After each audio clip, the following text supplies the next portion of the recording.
അതെ, Australian family P R കിട്ടാൻ ഈസിയാണ്. പക്ഷേ നമ്മളത് കുറച്ച് കഷ്ടപ്പെടണം. എങ്കിൽ നിങ്ങൾക്ക് ഫാമിലിയോടൊപ്പം പി ആറോട് കൂടി ഓസ്ട്രേലിയയിൽ വരാൻ പറ്റും. അതിനെ പറ്റിയിട്ടുള്ള വീഡിയോ ആണ് നമ്മൾ ഇന്നിവിടെ ചെയ്യാൻ പോകുന്നത്. Welcome back to our channel.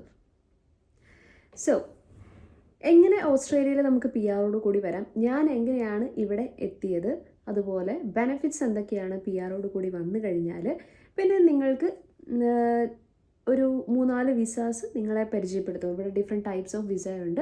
അതിനെ പറ്റിയിട്ട് നമുക്ക് ആവശ്യമുള്ള കുറച്ച് വിസേനെ പറ്റിയിട്ടും കൂടിയാണ് നമ്മൾ ഈ വീഡിയോയിൽ ഉൾപ്പെടുത്തുന്നത്. Hopefully this video will be very useful for you guys. So let's start our video. ഓസ്ട്രേലിയയിൽ ഞാൻ എങ്ങനെ എത്തിപ്പെട്ടു? ഞാൻ ഇവിടെ എത്തിപ്പെട്ടത് 186 വിസ കാറ്റഗറിയിലാണ്. അപ്പോൾ ഞാൻ വിസ കാറ്റഗറീനെ പറ്റി പറഞ്ഞാൽ മാത്രമാണ് നിങ്ങൾക്ക് ഇത് ഡീറ്റെയിൽ ആയിട്ട് പറഞ്ഞാൽ മനസ്സിലാവത്തുള്ളൂ. അപ്പം ഞാൻ ആദ്യം എന്തൊക്കെ ഡിഫറെൻറ്റ് ടൈപ്സ് ഓഫ് വിസ ഏതൊക്കെയാണെന്നുള്ളത് നിങ്ങൾക്ക് ഞാൻ ഫസ്റ്റ് പറഞ്ഞു തരാം. ഓസ്ട്രേലിയ വിസ കാറ്റഗറീസ് നമ്മൾ ഹോം അഫെയർസിൻ്റെ ഇമിഗ്രേഷൻ ആൻഡ് സിറ്റിസൺഷിപ്പ് എന്ന് പറയുന്ന ഓസ്ട്രേലിയൻ ഗവൺമെൻറ് വെബ്സൈറ്റിൽ സെർച്ച് ചെയ്ത് കഴിഞ്ഞാൽ ഞാൻ അതിൻ്റെ ലിങ്ക് ഡിസ്ക്രിപ്ഷനിൽ കൊടുക്കാം. ആ ലിങ്ക് സെർച്ച് ചെയ്ത് കഴിഞ്ഞാൽ നിങ്ങൾക്ക് ഏതൊക്കെ ടൈപ്പ് ഓഫ് വിസാസ് ആണ് അവൈലബിൾ ആയിട്ടുള്ളതെന്നുള്ളതും അതിനെ പറ്റിയിട്ടുള്ള ഡീറ്റെയിൽഡ് ഇൻഫോർമേഷനും നിങ്ങൾക്ക് ആ വെബ്സൈറ്റിൽ കിട്ടുന്നതായിരിക്കും. അതിൽ 120 വിസ കാറ്റഗറീസ് ആണുള്ളത്. നമ്മൾക്ക് നാട്ടിൽ നിന്ന് യു കെയിലേക്ക് പോകുന്നവർ അല്ലെങ്കിൽ അയർലൻഡിലേക്ക് പോകുന്നവർ ആകെ കേൾക്കുന്ന ഒരു വർക്ക് വിസയാണ് അല്ലേ. ഒരു വർക്ക് വിസ ഉണ്ട്, അത് കഴിഞ്ഞ് ഇത്ര ഇയേഴ്സ് കഴിയുമ്പോൾ നമ്മൾ പെർമനൻറ്റ് റെസിഡൻസി വരും, പിന്നെ നമ്മൾ സിറ്റിസൺഷിപ്പ് വരും, അങ്ങനെയാണ് നമ്മൾ കേട്ടിട്ടുള്ളത്. അപ്പം ഞാൻ ഓസ്ട്രേലിയയിൽ പ്രോസസ്സിങ് ചെയ്തുകൊണ്ടിരുന്നപ്പോഴാണ്, അല്ലെങ്കിൽ അതിൻ്റെ ഇൻ്റർവ്യൂസ് അറ്റൻഡ് ചെയ്തുകൊണ്ടിരുന്നപ്പോഴാണ് ഞാൻ അറിയുന്നത് ഓസ്ട്രേലിയയിൽ വരാൻ വേണ്ടി ഡിഫറെൻറ്റ് വിസ കാറ്റഗറീസ് ഉണ്ട്. പല വിസയിൽ നമ്മൾക്ക് ഇവിടെ വരാൻ പറ്റും. അതിൻ്റെ അകത്ത് മെയിൻ ഇമ്പോർട്ടൻ്റ് ആയിട്ടുള്ള ഒരു 5-6 വിസ ഞാൻ നിങ്ങൾക്ക് പറഞ്ഞു തരാം. ഇപ്പം ഞാൻ വന്ന 186 വിസ എന്ന് പറഞ്ഞാൽ എംപ്ലോയ്മെൻറ്റ് നോമിനേറ്റഡ് വിസയാണ്. എംപ്ലോയ്മെൻറ്റ് നോമിനേറ്റഡ് എന്ന് പറയുമ്പോൾ തന്നെ നമുക്കതിൽ അതിൻ്റെ മീനിങ് മനസ്സിലാവും. എംപ്ലോയി ആണ് നമ്മളെ നോമിനേറ്റ് ചെയ്ത് ഈ വിസ നമുക്ക് കിട്ടുന്നത്. അപ്പം ഇൻ്റർവ്യൂസ് ഒക്കെ അറ്റൻഡ് ചെയ്ത് അവർ പറയുവാണ് ഓക്കെ ഞങ്ങൾ 186 വിസ പ്രൊവൈഡ് ചെയ്യാമെന്ന് പറയുവാണെങ്കിൽ അവർ നമ്മൾക്കിപ്പം എനിക്കും എൻ്റെ ഹസ്ബൻഡിനുമുള്ള വിസയാണ് അവരത് ചെയ്തു തരുന്നത്. അപ്പോൾ അവരെന്ത് ചെയ്യും, അവർ നമ്മളെ നോമിനേറ്റ് ചെയ്യും. ആ സ്റ്റേറ്റിൽ, ആ പർട്ടിക്കുലർ സ്റ്റേറ്റിൽ, ആ ഹോസ്പിറ്റലിലേക്ക് ഇന്ന കാൻഡിഡേറ്റിനെ ആവശ്യമുണ്ടെന്നും പറഞ്ഞ് അവർ റിക്വസ്റ്റ് ചെയ്ത് ആ വിസ അപ്രൂവ് ആകുമ്പോൾ നമുക്ക് അവിടെ TRN നമ്പർ എന്ന് പറയുന്ന ഒരു നമ്പർ നമ്മൾക്ക് കിട്ടും. അങ്ങനെ അതൊരു റെഫറൻസ് നമ്പറാണ്. നമ്പർ ഉണ്ടെങ്കിൽ മാത്രമേ പിന്നെ നമ്മൾക്ക് വിസ ലോഡ്ജ് ചെയ്യാൻ പറ്റുള്ളൂ. അപ്പം ഹോസ്പിറ്റലിൽ ചെയ്തു തരുന്നത് അതായിരിക്കും. അവരുടെ നോമിനേഷൻ്റെ പ്രൊസീജിയേഴ്സ് കഴിയുമ്പോൾ അവർ നമ്മൾക്കൊരു റെഫറൻസ് നമ്പർ തരും. ഈ റെഫറൻസ് നമ്പർ വെച്ച് നമ്മൾ 186 വിസയ്ക്ക് വേണ്ടിയിട്ട് ആപ്ലിക്കേഷൻ ഓൺലൈനായിട്ട് ലോഡ് ചെയ്യും. അപ്പോൾ ഇതിൻ്റെ പേയ്മെൻറ്റ് എല്ലാം ചെയ്യേണ്ടത് നമ്മൾ തന്നെയാണ് ഇനിഷ്യലി. അപ്പോൾ ചെയ്യുമ്പോൾ നമ്മളുടെ ഹസ്ബൻഡ് അല്ലെങ്കിൽ നമ്മുടെ ഫാമിലിക്ക് എല്ലാവർക്കും വേണ്ടിയിട്ട് നമുക്ക് ആ PR വിസ ലോഡ് ചെയ്യാൻ പറ്റും. ഈ 186 വിസയ്ക്ക് നമ്മൾക്ക് ഇനിഷ്യലി ചെയ്യുന്ന പേയ്മെൻറ്റ് ചിലപ്പോൾ ചില ഹോസ്പിറ്റൽസ് റീഇംബേഴ്സ് ചെയ്ത് തരുന്നതായിട്ടും ഞാൻ കേട്ടിട്ടുണ്ട്. പക്ഷെ റീഇംബേഴ്സ്മെൻറ്റ് കിട്ടുമ്പോൾ ഫുൾ എല്ലാവർക്കും ഉള്ള അല്ലെങ്കിൽ ലൈക്ക് ഫുൾ ഫാമിലിക്ക് അവർ സ്പെൻഡ് ചെയ്ത എമൗണ്ട് കിട്ടിയെന്ന് വരില്ല. മേ ബി അതിൻ്റെ ഒരു ഹാഫ് എമൗണ്ട് അല്ലെങ്കിൽ ആ മെയിൻ കാൻഡിഡേറ്റിൻ്റെ എമൗണ്ട് എന്തായാലും അവർ റീഇംബേഴ്സ് ചെയ്ത് തരുന്നതായിരിക്കും. ഓക്കെ, ഇതാണ് 186 എന്ന് വെച്ചാൽ അതിനൊരു എംപ്ലോയി വേണം നമ്മളെ നോമിനേറ്റ് ചെയ്യാൻ, എങ്കിൽ നമ്മൾക്ക് പെർമനൻറ്റ് റെസിഡൻസിയോട് കൂടി ഓസ്ട്രേലിയയിൽ വരാം. ഓക്കെ, സെക്കൻഡ് കാറ്റഗറി അല്ലെങ്കിൽ സെക്കൻഡ് ടൈപ്പ് ഓഫ് വിസ ഞാൻ ചൂസ് ചെയ്തത് 190 വിസ.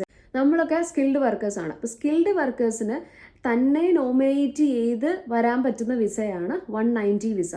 എന്ന് വെച്ചാൽ നമ്മൾ ഇപ്പോൾ UK അല്ലെങ്കിൽ അയർലൻഡിൽ നിന്നൊക്കെ നോക്കുന്ന ആൾക്കാർ ഈ 190 വിസ അത് നമുക്ക് സെൽഫായിട്ട് നോമിനേറ്റ് ചെയ്യാൻ പറ്റും. ഇപ്പം നമ്മൾ തന്നെ നോമിനേറ്റ് ചെയ്യും. നമ്മളൊരു സ്കിൽഡ് വർക്കറാണ്, നമ്മളുടെ സ്കിൽ അസസ്മെൻ്റ് എല്ലാം കഴിഞ്ഞ് നമ്മൾ PR വിസയ്ക്ക് വേണ്ടിയിട്ട് ലോഡ്ജ് ചെയ്യുമ്പോൾ നമ്മൾ 190 എന്ന് പറയുന്ന കാറ്റഗറിയാണ് എടുക്കേണ്ടത്. അതിൻ്റെ ഫുൾ എക്സ്പെൻസും നമ്മൾ തന്നെയായിരിക്കും എടുക്കേണ്ടത്. Okay, that is A part of like 190 visa എന്ന് പറയുന്നത്. ഓക്കെ, ഇതും പെർമനൻറ്റ് റെസിഡൻസി വിസയാണ്. നമ്മളിത് എടുത്തു കഴിഞ്ഞാൽ പെർമനൻറ്റ് റെസിഡൻ്റ് ആയിട്ട് ഇവിടെ വരാം. ഇവിടെ വന്നിട്ടായിരിക്കും ചിലപ്പോൾ നമ്മൾ ഇൻ്റർവ്യൂസ് അറ്റൻഡ് ചെയ്യുന്നത്. വേറൊരു ടൈപ്പ് ഓഫ് വിസയാണ് 189. 189 വിസ ഇപ്പോൾ നമുക്ക് സ്കിൽഡ് വർക്കേഴ്സ് അല്ല, എല്ലാ ഡിപ്പാർട്ട്മെൻറ്റിൽ പെടുന്നവർ അല്ലെങ്കിൽ എല്ലാ കാറ്റഗറീസിലുള്ളവർക്കും അപ്ലൈ ചെയ്യാൻ പറ്റുന്ന പെർമനൻറ്റ് റെസിഡൻസി വിസയാണ് 189. ഓക്കെ, ഈ 189ഉം പെർമനൻറ്റ് റെസിഡൻസി ആയതുകൊണ്ട് തന്നെ ഇൻഡെഫിനിറ്റ് ആയിട്ട് നമുക്ക് ഈ കൺട്രിയിൽ സ്റ്റേ ചെയ്യാൻ അലൗഡ് ആണ്. ഓക്കെ, ഇതാണ് മെയിനായിട്ട് പെർമനൻറ്റ് റെസിഡൻസിയിൽ വരുന്ന ഒരു 3 വിസ കാറ്റഗറി, 186, 190 ആൻഡ് 189. ഓക്കെ, ഇനി നമ്മൾക്ക് അറിഞ്ഞിരിക്കേണ്ട മറ്റ് 2 വിസയാണ് 482 വിസ. 482 എന്ന് പറഞ്ഞു കഴിഞ്ഞാൽ നമ്മൾക്ക് കിട്ടുന്ന, അല്ലെങ്കിൽ നമ്മൾക്ക് UK അയർലൻഡിലേക്ക് വരാൻ വേണ്ടി കിട്ടിയിട്ടുള്ള ടൈപ്പ് ഓഫ് വിസ ഇല്ലേ, സ്കിൽഡ് വർക്കർ വിസ എന്ന് വെച്ചാൽ വർക്ക് വിസ എന്ന് വേണമെങ്കിൽ വേറൊരു ഇതിൽ പറയാം. ടെമ്പററി സ്റ്റേ ആയിരിക്കും, അവരൊരു കോൺട്രാക്റ്റ് തരുന്നിട്ടുണ്ടായിരിക്കും. ആ കോൺട്രാക്റ്റ് കഴിയുമ്പോൾ മേ ബി അവർ വിസയ്ക്ക് അവർ ഇതുപോലെ തന്നെ വർക്ക് വിസ വേണ്ടി റിന്യൂ ചെയ്ത് തരും. അതർവൈസ് നമ്മൾ പെർമനൻറ്റ് റെസിഡൻസിക്ക് വേണ്ടിയിട്ട് എന്തെങ്കിലും നമുക്ക് തന്നെ ചെയ്യാവുന്നതുമാണ്.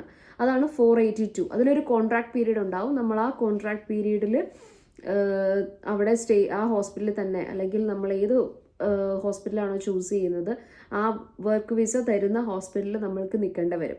അതാണ് 482 visa, kind of work visa. Okay, അത് കംപ്ലീറ്റ്ലി സ്പോൺസർ ചെയ്യുന്നത് ഹോസ്പിറ്റൽ എംപ്ലോയീസ് തന്നെയായിരിക്കും. ഓക്കെ, മറ്റൊരു വിസയാണ് 489. ഇപ്പോൾ 489 വിസ ചില ഹോസ്പിറ്റൽസ് ഒന്നും അങ്ങനെ അധികം ഹോസ്പിറ്റൽസ് പ്രൊവൈഡ് ചെയ്യില്ലാത്തൊരു വിസയാണ്. എപ്പോഴും എല്ലാവരും 482 ആണ് പ്രിഫർ ചെയ്യുന്നത്, കാരണം അതിലൊരു 2 ഇയർ കോൺട്രാക്റ്റേ ഉള്ളൂ. 489 എന്ന് പറയുമ്പം അതിൻ്റെ അകത്ത് 4 ഇയർ കോൺട്രാക്റ്റ് ആണ് വരുന്നത്, ടെമ്പററി വിസയാണ്. ഇതുപോലെ തന്നെ വർക്ക് വിസയാണ്, നമ്മൾ വരുന്നു, സ്റ്റേ ചെയ്യുന്നു, വർക്ക് ചെയ്യുന്നു 4 ഇയേഴ്സ്. വേണമെങ്കിൽ നമുക്ക് പെർമനൻറ്റ് റെസിഡൻസിക്ക് ഇത് കഴിഞ്ഞിട്ട് 489 കഴിഞ്ഞിട്ട് നമ്മളുടെ 190യിലേക്കോ അല്ലെങ്കിൽ മറ്റ് കാറ്റഗറീസിൽ വരുന്നവർ 189 സെൽഫ് PR വീണ്ടും ആപ്ലിക്കേഷൻ ലോഡ്ജ് ചെയ്ത് വിസ എടുക്കാവുന്നതുമാണ്. അപ്പോൾ ഇതൊക്കെയാണ് ഡിഫറെൻറ്റ് ടൈപ്സ് ഓഫ് വിസ വരുന്നത്. അപ്പോൾ എനിക്കിതിനെ പറ്റിയിട്ട് സത്യം പറഞ്ഞാൽ ഒരു ഐഡിയ ഇല്ലായിരുന്നു തുടക്കം ഇങ്ങോട്ട് വരുന്നതിന് മുന്നേ. അപ്പോൾ നമ്മൾ ഇതിനെ പറ്റിയിട്ടൊക്കെ സെർച്ച് ചെയ്യുമ്പോഴും പലരും പലതും പറയുന്നു. ഓക്കെ, ഞാൻ ഈ വിസയിലാണ് വരുന്നത്, ഞാൻ ഈ വിസയിലാണ്, ഫുള്ളി കൺഫ്യൂസ്ഡ് ആയിരുന്നു. അപ്പോൾ എനിക്ക് തോന്നി ഇതിനെ പറ്റിയിട്ട് അറിയണം എന്നുള്ളവർ ഈ മെയിൻ ഒരു 5 ടൈപ്പ് ഓഫ് വിസേനെ പറ്റി അറിഞ്ഞിരിക്കുക, ബേസിക് നോളജ് അബൌട്ട് വിസേനെ പറ്റിയിട്ട് അറിഞ്ഞിരിക്കുക. കാരണം ഇൻ്റർവ്യൂസിന് അവർ ചോദിക്കും നിങ്ങൾക്ക് ഏത് വിസയാണ് അവർ പ്രിഫർ ചെയ്യുന്നത്, അല്ലെങ്കിൽ ഞങ്ങൾ ഇന്ന വിസയാണ് പ്രൊവൈഡ് ചെയ്യുന്നത്. അപ്പം നമുക്ക് എന്തെങ്കിലും ഒരു ഐഡിയ ഉണ്ടാവണം തിരിച്ച് എന്ത് റിപ്ലൈ കൊടുക്കാം എന്നുള്ളത്. Okay, I will opt to that. അല്ലെങ്കിൽ നമ്മൾ പറയും I prefer 186 visa, employee nominated visa നമ്മൾ പ്രിഫർ ചെയ്യുന്നു. ചില ഹോസ്പിറ്റൽസ് അവരത് എഗ്രി ചെയ്യും, ചിലവർ പറയും ഇല്ല 482 ഇപ്പോൾ തരാം, അതിനുശേഷം നിങ്ങൾക്ക് ഓക്കെ ആണെങ്കിൽ ചിലപ്പോൾ അവർ 180 നമ്മളുടെ അവർ 482 നമ്മളെ അനലൈസ് ചെയ്തിട്ട് അവർ ഓക്കെ ആണെങ്കിൽ അവർ തന്നെ നമ്മളെ നോമിനേറ്റ് ചെയ്യുന്നത്. എന്ന് വെച്ചാൽ അവർക്ക് നമ്മളെ വേണമെന്ന് തോന്നിയാൽ 186ലേക്ക് കൊണ്ടുവരാവുന്ന ഒരു കാറ്റഗറിയും ഉണ്ട് അതിൽ. അപ്പോൾ ഈ മെയിൻ 5 ടൈപ്പ് ഓഫ് വിസനെ പറ്റിയിട്ട് നിങ്ങൾ അറിഞ്ഞിരിക്കുക, എന്നിട്ട് നിങ്ങൾ ഇൻ്റർവ്യൂസ് അപ്രോച്ച് ചെയ്യാൻ പോവുക. ഓക്കെ, ഇനി ഞാൻ വന്ന 186 visa, as I told you before, employee nominated visa. ഇതാണെങ്കിൽ നമുക്ക് പെർമനൻറ്റ് റെസിഡൻ്റ് ആയിട്ട് ഇൻഡെഫിനിറ്റ് സ്റ്റേ ചെയ്യാം നമുക്കിവിടെ. ഈ വിസയിൽ വരുന്നവർക്ക് ഉള്ള ബെനിഫിറ്റ്സ് എന്തൊക്കെയാണെന്നാണ് അടുത്തത്. മെഡിക്കെയർ എന്ന് പറയുന്ന ഒരു ബെനിഫിറ്റാണ് ഇവിടെ മെയിൻലി 186 വിസയിൽ വരുന്നവർക്ക് അല്ലെങ്കിൽ പെർമനൻറ്റ് റെസിഡൻസിക്കാർക്ക് കിട്ടുന്ന ഒരു ബെനിഫിറ്റാണ് മെഡിക്കെയർ. ഇപ്പം നമ്മൾ മെഡിക്കെയർ ഉണ്ടെങ്കിൽ നമ്മളിപ്പം ഇവിടെ GPA കാണുന്നതൊന്നും ഫുള്ളി ഫ്രീ അല്ല. ഫുള്ളി ഫ്രീ ആയിരുന്നു ഞങ്ങൾ വരുന്നതിന് മുന്നേ എന്നാണ് ഞങ്ങൾ അറിഞ്ഞ ഒരു വിവരം. ഓക്കെ, ഇപ്പോൾ GPസും പേയ്മെൻറ്റ് എടുത്തു തുടങ്ങി. അപ്പോൾ അതിനകത്ത് അവർ ഡിസൈഡ് ചെയ്യും എത്ര പേയ്മെൻറ്റ് വേണം, അല്ലെങ്കിൽ അവർക്ക് എത്ര പേയ്മെൻറ്റ് ഇന്ന ആളിൽ നിന്ന് വേണം. അതുപോലെ മെഡിക്കെയർ കുറച്ച് ഇപ്പോൾ നമ്മൾക്കിപ്പോൾ അവർ പറയുവാണ് ഒരു $50 ആണ് അവരുടെ പേയ്മെൻ്റ് എങ്കിൽ നമുക്ക് ചിലപ്പോൾ അവർ $10 എടുക്കുള്ളായിരിക്കും. ഓക്കെ, $10 നമ്മുടെ കയ്യിൽ നിന്നും $40 നമ്മുടെ മെഡിക്കെയർ കാർഡിൽ നിന്നുമായിരിക്കും പോകുന്നത്. മെഡിക്കെയർ കാർഡ് ഗവൺമെൻറ് ഇഷ്യൂ ചെയ്ത് വരുന്ന കാർഡാണ്. നമ്മൾക്ക് മെഡിക്കെയർ ഫെസിലിറ്റി അല്ലെങ്കിൽ health care related facilities avail ചെയ്യാൻ പറ്റുന്ന ഒരു കാർഡാണ്. പക്ഷേ ഇതിനും റെസ്ട്രിക്ഷൻസ് ഉണ്ട്. ഡെൻറ്റൽ, ഐ അങ്ങനെയുള്ള സ്പെഷ്യലൈസ്ഡ് കൺസൾട്ടേഷൻസിന് മെഡിക്കെയർ കാർഡ് അലൗഡ് അല്ലായിരിക്കും.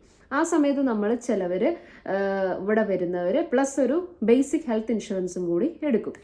അപ്പോൾ പെർമനൻറ്റ് റെസിഡൻസി ഇല്ലാത്തവരെന്ത് ചെയ്യും? ലൈക്ക് 482 വിസയിൽ അല്ലെങ്കിൽ വർക്ക് വിസയിൽ വരുന്നവർ മസ്റ്റായിട്ടും ഫുള്ളി കവേർഡ് ആയിട്ടുള്ള ഒരു ഹെൽത്ത് ഇൻഷുറൻസ് അവർ കൊണ്ടുപോകേണ്ടതാണ്. കാരണം GPA കാണുന്നതിനും അല്ലെങ്കിൽ ബാക്കി എന്തെങ്കിലും ഒരു എമർജൻസി സിറ്റുവേഷൻസ് ഇൻ കേസ് നമ്മുടെ ഒരു ഫ്യൂച്ചറിൽ വന്നാലോ എന്ന് വിചാരിച്ചിട്ട് എല്ലാവരും ഹെൽത്ത് ഇൻഷുറൻസ് എടുക്കുന്നതായിരിക്കും.